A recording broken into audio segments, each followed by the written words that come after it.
Before I start here, I wanted to thank the staff of the Siegel Rare Neuroimmune Association. They have not been recognized.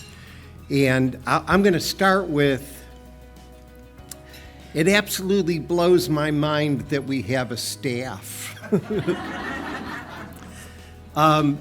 When we would do mailings, my parents would sit at the kitchen table with me putting labels on envelopes, thousands of them, and we would fill up the floor in my garage.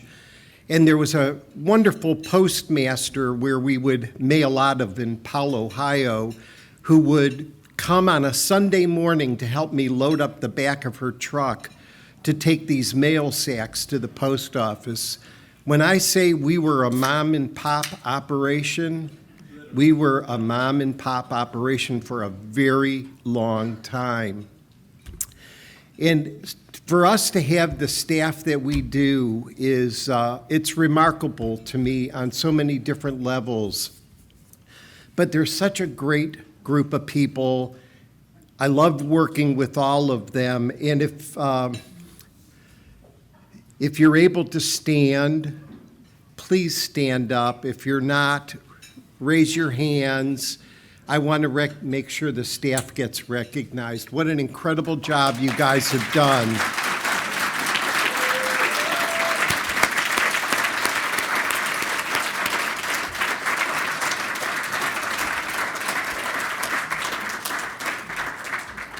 To put on a program like this just takes such an enormous amount of work. And I also want to thank all the medical centers who were involved in helping to put all of this together. Thank you, thank you, thank you.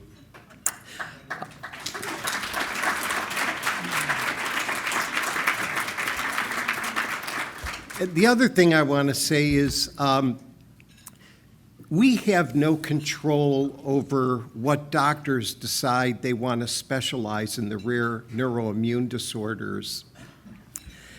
So it's as likely that we would get a whole gaggle of jerks and jackasses as we would have some really exceptional people. And I have to say, we have been unbelievably blessed with the most amazing human beings across the board. So thank you all for being involved in our community in the way that you are and offering the exceptional care that you do to the patients in our community. It's appreciated. So thank you.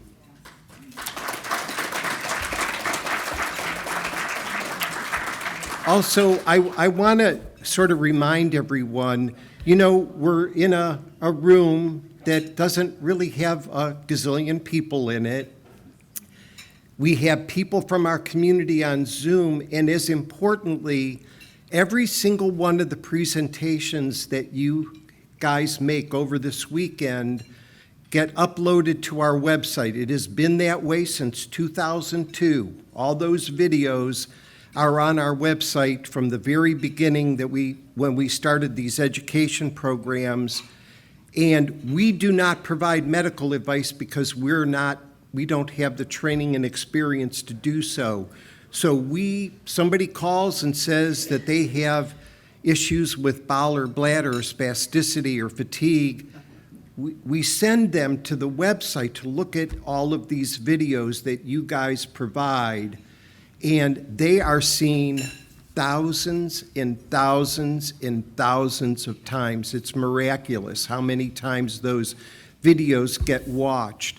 So the impact that you have in providing this information to the community goes way beyond what happens in this room. And we are eternally grateful for it. Thank you. In 1994, as I said, we were a very mom and pop operation. And when Pauline diagnosed, there was nothing for the patient community. There wasn't the internet in 1994. There were no specialists. There was absolutely no research going on at all. There was no support network.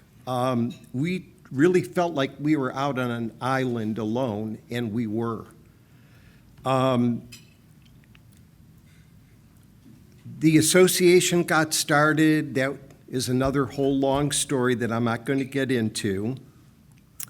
But we had our first education program in Seattle in 1999, and the chief resident of neurology from Johns Hopkins came to that program, did a presentation there, and part of what he was doing is trying to figure out what he wanted to do when he grew up. After being with us for that weekend, which was an absolutely amazing, amazing weekend, Brian Weinshaker presenting his plasma exchange results. I mean, it was remarkable in so many ways. Doug Kerr went back to Baltimore and announced that he was going to start a center of excellence at Hopkins with Carlos Pardo and with David Irani. And by doing so, he changed the landscape for people who have rare neuroimmune diseases all over the world. And he was doing it all. He hung up his shingle, and as a result, and through our promoting that Doug was doing this, he was getting patients coming from all over the world because there was nobody else who had the shingle hung up. And as a result, Carlos and David and Doug learned about transverse myelitis from that experience. In addition to the clinical care that he was providing to our community, he was also training physicians, and Ben Greenberg was one of his fellows, Michael Levy was one of his fellows, and there have been many more. And he was doing the first systematic research on transverse myelitis. He's a PhD, he's an MD PhD, and I didn't even know there was such a thing. He was doing basic research. He was doing research on restorative therapies. He was doing it all. And he was also getting other physicians interested in the topic by getting people together to develop the clinical criteria for a diagnosis of transverse myelitis, which also made other research possible.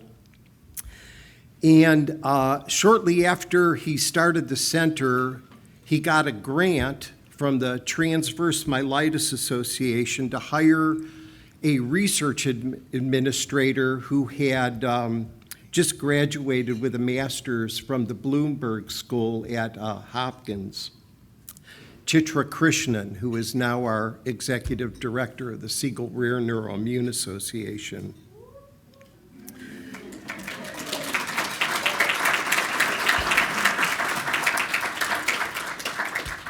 Doug was putting on education programs. We were collaborating to do that, and he was bringing scientists together at meetings to review all of the research that was going on with the rare neuroimmune disorders.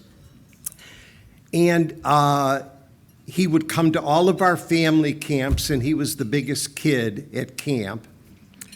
And as important to me, he became a dear friend to me and to Pauline's service dog, Kazu. He had a very interesting relationship with Kazu. So it is really my great honor to introduce our keynote speaker tonight, Dr. Douglas Kerr.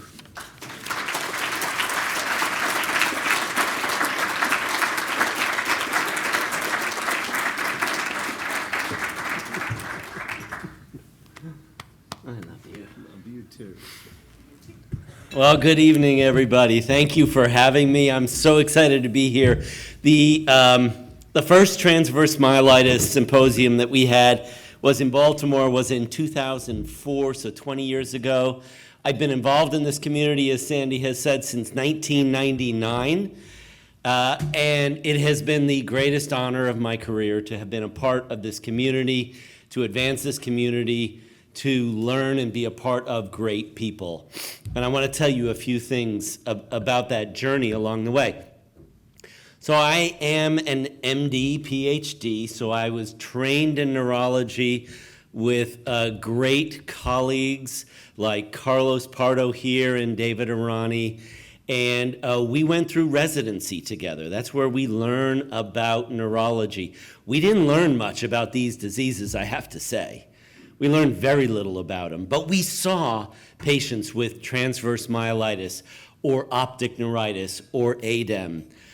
And we were, and I remember conversations with Carlo being very, very intrigued by what would trigger these rare neuroimmune disorders. And the hallmark of what an immune system should do is to attack foreign things and to ignore your own body. That's what the immune system does. It recognizes things that are not you. But in an autoimmune disease, and in a spectrum of autoimmune diseases, including these, the immune system gets tricked. And so it reacts against your own body. And where that attack occurs is really what, in some ways, differentiates optic neuritis, ADEM, TMA, etc. So it was fascinating for us to think about how the immune system could go so wrong and to start to understand why that is. And we've begun that journey, starting with the Transverse Myelitis Association, now the SRNA, starting with the Johns Hopkins Transverse Myelitis Association, and now where we've gotten to are people throughout the world, experts in the care of these disorders and the research and understanding of them and developing new treatments. And it's been a phenomenal journey where people now understand the diagnostic criteria, which we set up initially in 2002. You couldn't even define what these disorders were. And we set up rigorous criteria. Hiring Chitra was one of the most important things this community did, was because we knew that we didn't know anything. And we knew that we had to learn. So we put up a shingle and said, we are the Johns Hopkins Transverse Myelitis Center. What we didn't tell you is we don't know anything about it. And for the first 50 patients, we didn't. But we gathered information, and it's one of the long-lasting lessons I've ever had is from then on, but initially it was so important to just listen. What were patients telling us? And it was an amazing experience. And we would leave our clinic days at Johns Hopkins, and we'd say, my God, we learned more from them than we taught them or did anything for the patients. But it forged this incredible alliance of the community. And that's a lesson that has been with me for my entire career. It is the patient, the caregiver, the advocate, the scientist, the clinician, who all must bring their all to this to advance the field.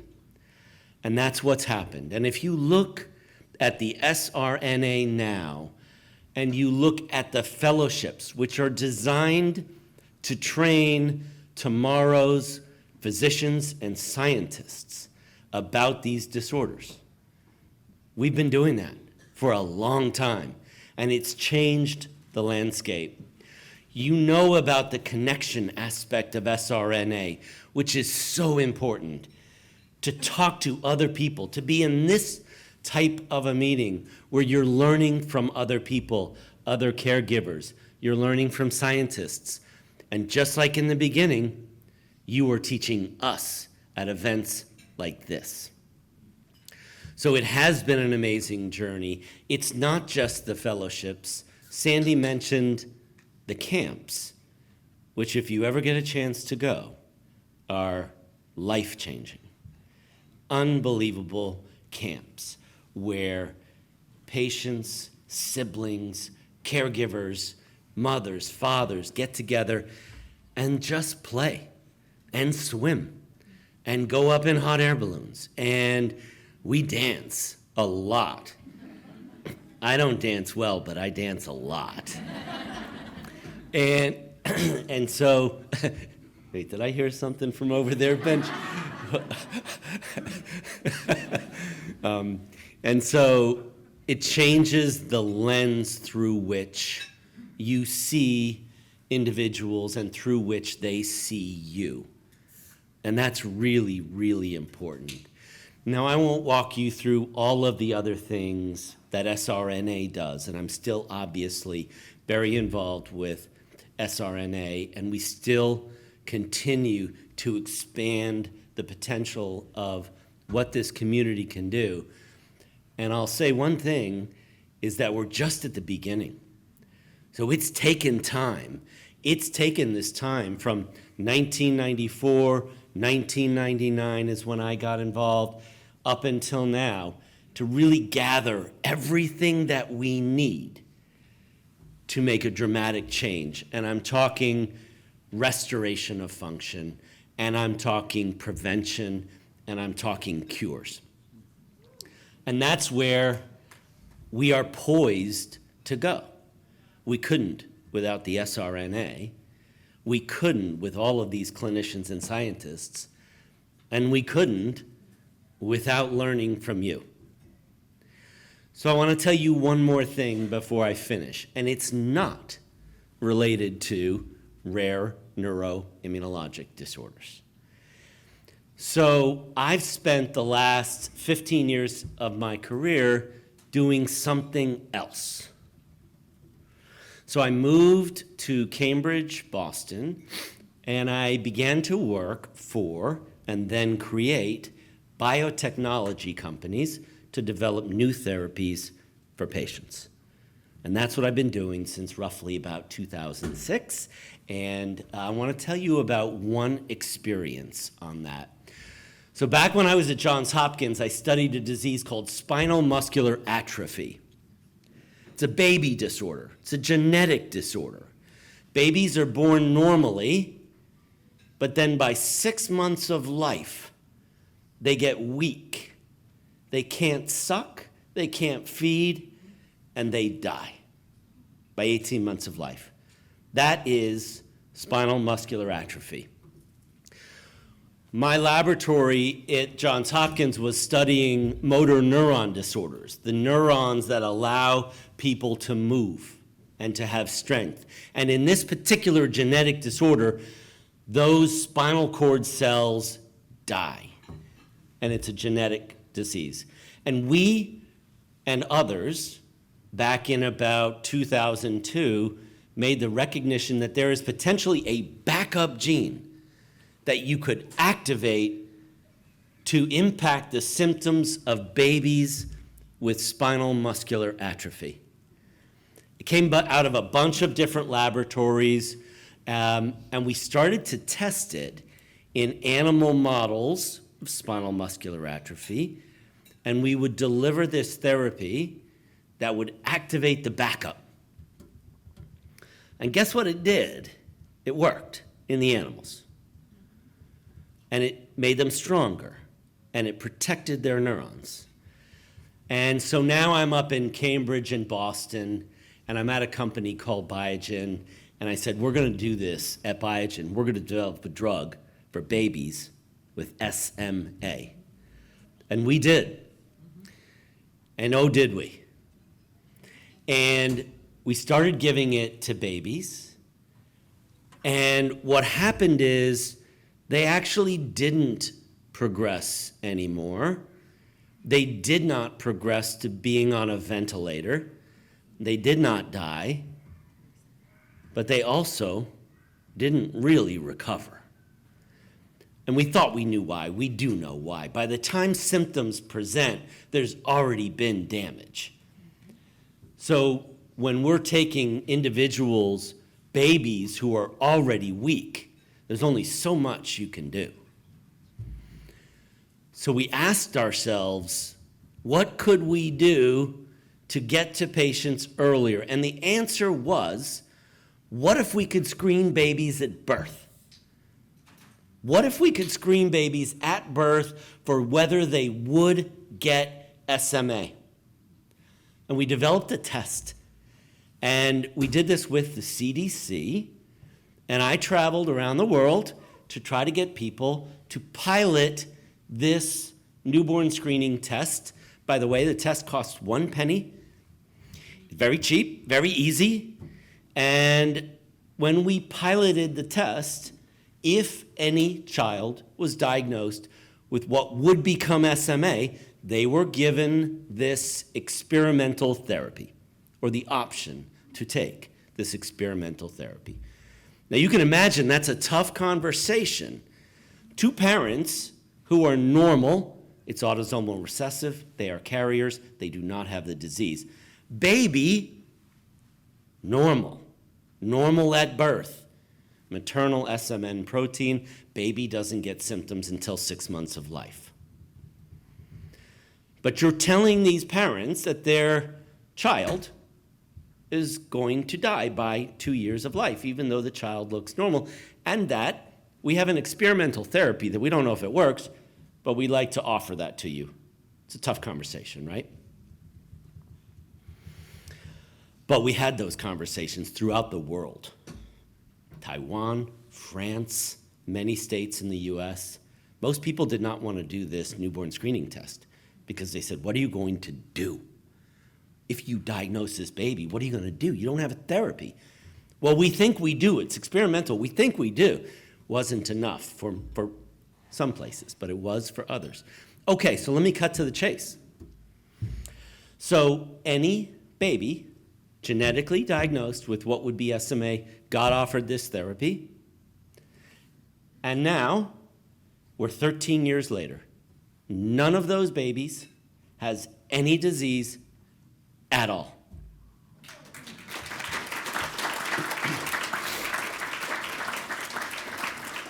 So full stop, totally normal. Running, playing, kicking balls, 13 years old. No disease at all. As a result of that, this drug was approved. It's now called Spinraza. It's available throughout the world. As a result of that, newborn screening was augmented to include SMA, and babies in every state in the US are now screened at birth for SMA. And if they are genetically identified as going to get SMA, they are treated and the disease is going away because nobody gets it. So why do I tell you that? Because that's what we want to do with rare neuroimmunologic disorders. And it's time.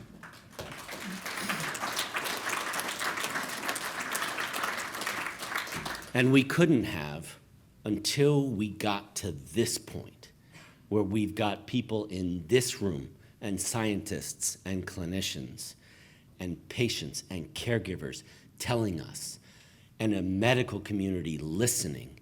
And you've got guys like Ben Greenberg doing trials with Q Therapeutics trying to repair the spinal cord here at UT Southwestern. You've got guys like Michael Levy really looking at the genetics, or why does the immune system go wrong? And why is it tricked? And Michael's looking into that. So we're poised for this.